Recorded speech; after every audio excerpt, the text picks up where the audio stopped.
आप देख रहे हैं दर्पण की चमक न्यूज चैनल। आइए देखते हैं आज की खबर। मंदसौर धुंधड़का में राष्ट्रीय विधिक सेवा सह शक्तिकरण जागरूकता शिविर का आयोजन संपन्न हुआ। आइए देखते हैं दर्पण की चमक मध्य प्रदेश ब्यूरो मंदसौर फरदीन शाह की विशेष रिपोर्ट।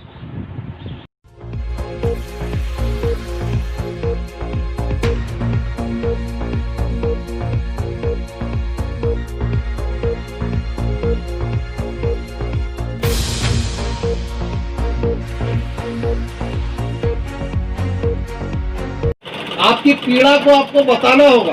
आपको तमाम अधिकार दिए गए, तमाम कानून बने हैं, तो वो अपनी जगह है। बाकी इन अधिकार और कानून की जानकारी आपको होगी तभी आप आगे आएंगी। आपको किस फोरम के समक्ष किस कार्य के लिए जाना है, ये जानकारी होना अति आवश्यक है, तभी आप अपने अधिकारों को भुना सकती है।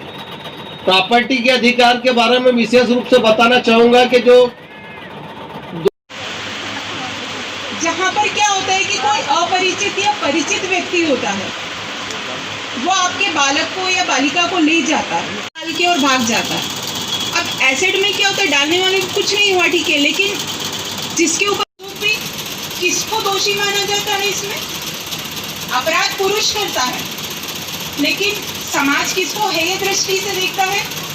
महिला को। जबकि महिला का, क्योंकि बच्चे नहीं समझते, बच्चों को पता नहीं है। बच्चों को क्या कहा जाता है? टॉफी का लालच दिया जाता है, बिस्किट का लालच दिया जाता है। रक्षा खुद कर सके, क्यों किसी की तरफ देखेगा? कौन करेगा उसकी रक्षा? कोई है रक्षा करने के लिए? जहाँ वो अकेली होती है कोई नहीं होता।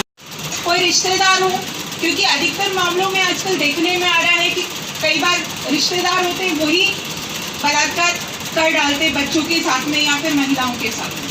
तो हर किसी से अपने को, बच्चों को सावधान रखना। जहाँ भी उसको लगता है कि थोड़ा भी गलत कहीं पर टच हो रहा है, स्पर्श हो रहा है या कहीं कोशिश की जा रही है, तो वो उसका विरोध करे। डिफेंस आरोपी कदापि नहीं ले सकता। इसीलिए विधिक सेवा प्राधिकरण अधिनियम 1987 आया और ये महसूस किया गया कि कहीं ना कहीं इस देश का जो सिस्टम है वो आर्थिक अनियमितताओं का है। कहीं तो मुकेश अंबानी जैसे व्यक्ति भी है यहाँ पे, और कहीं ऐसे व्यक्ति भी देखने को मिल जाएंगे जहाँ पर उसे दो टाइम का खाना भी नसीब नहीं होता है। तो कानून ने जब इस चीज़ को महसूस किया कि लोगों में एक तो कानून की जागृति होना आवश्यक है, अपने अधिकारों की जागृति होना आवश्यक है, क्योंकि अधिकार को व्यक्ति तभी भुना सकता है जब उसे उस अधिकार की जानकारी हो कि हमारा ये अधिकार है भी कि नहीं। निरर्थक नहीं होते। और हम भी अभी न्यायालय समय में आपके समक्ष है, तो आपसे ज्यादा मेरा मानना तहसीलदार साहब है, मैं हूँ, हम लोगों का टाइम ज्यादा कीमती है। तो उसके बाद भी हम लोग आपके समक्ष हैं, तो आप इसका अंदाजा लगा लें कि आपके अधिकारों को बताने के लिए हम हमारा समय यहाँ पे दे रहे हैं। मतलब कहीं ना कहीं गंभीरता तो है मामले, यह गंभीरता की बात है, क्योंकि ग्रामीण क्षेत्रों का चयन किया जाना ही इस तथ्य को इंगित कर रहा है कि कहीं ना कहीं ग्रामीण क्षेत्रों में अभी भी महिलाएं उस स्तर पर नहीं पहुंच सकी हैं जहां उन्हें होना चाहिए, जहां उनका अधिकार है। प्रॉपर्टी में राइट की बात हम करें तो महिलाएं क्या हेजिटेट हो जाती है, संकोच करती है। और संकोच सिर्फ कहाँ करती है और किस लिए करती है कि भाई से या माता पिता से हमारे रिश्ते बिगड़ जाएंगे। क्या माता पिता और भाई को नहीं सोचना चाहिए कि उसका जो हक है, जो उसका अधिकार है संपत्ति में, चाहे हिंदू विधि देखे चाहे मुस्लिम विधि देखे, क्योंकि दोनों समाज की महिलाएं दिख रही मुझे तो दोनों कानूनों में जो पर्सनल लॉ है, हिंदू लॉ भी है और मुस्लिम लॉ भी है, तो दोनों कानूनों में महिलाओं को प्रॉपर्टी में बराबर का अधिकार दिया गया है। जो पैतृक संपत्ति होती है, जो एंसेस्ट्रल प्रॉपर्टी होती है, उसमें पुरुष के समान महिलाओं को भी अधिकार है। परंतु प्रैक्टिकली देखने में क्या आता है, व्यवहारिक रूप से कि तहसील में गए भाई लोग और बहन की सहमति लिखवा के चले गए, है ना। तो कानून होता है, कानून के अनुसार कार्य होता है। ये नहीं कि सहमति लिख दी तो प्रॉपर्टी को ट्रांसफर करने के दो कानून होते हैं, एक तो MPLRC के अंतर्गत होती है और एक उत्तराधिकार कानून के अंतर्गत, मतलब वसीयत करना या हक त्याग विलेख होना। तो हक त्याग अगर कर रही है महिला या लड़की हक त्याग कर रही तो उसको विधिवत रजिस्टर्ड होना चाहिए। ज्यादातर मामले क्या मैं कहूँगा, मेरा प्रैक्टिकल अनुभव रहा है, ये 95 के 99% मामलों में तहसील में जाते हैं। तहसील में यह होता है कि महिला की सहमति ले लेते हैं क्या, और महिला को पता ही नहीं होता बहन को एक्चुअल में कि उसका हक कब मारा गया, कब भाई ने तहसीलदार के पास जाके कब ये नाम चढ़वा लिया, पिता का मरते ही और माता के मरते ही कब नाम चढ़वा लिया, बहन को पता ही नहीं होता। बाद में जब पता चलता है, जब अपने अधिकार के लिए महिला आगे आती है तो उसका मालूम होता है कि आपकी तो सहमति के आधार पे और सिर्फ भाइयों के नाम चढ़ गए। तो ये इनलीगल है, आप इसको किसी भी समय कोर्ट में चुनौती दे सकती है।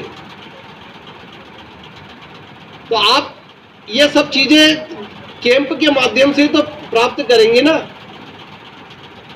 तो जहां आपके अधिकार का हनन हो रहा है वहां आपको आवाज उठाना होगी, क्योंकि आपके अधिकार का हनन होगा तो आप नहीं आगे आएंगे तो कौन आएगा। अधिकारों की जानकारी कि आप कहां पे जाएंगी, किस फोरम के समक्ष किस प्रक्रिया को फॉलो करके आप आवेदन करेंगी, ये सारी चीजें आपको ये समय समय पर। आज महिला सशक्तिकरण के लिए हम लोगों ने शिविर आयोजित किया है।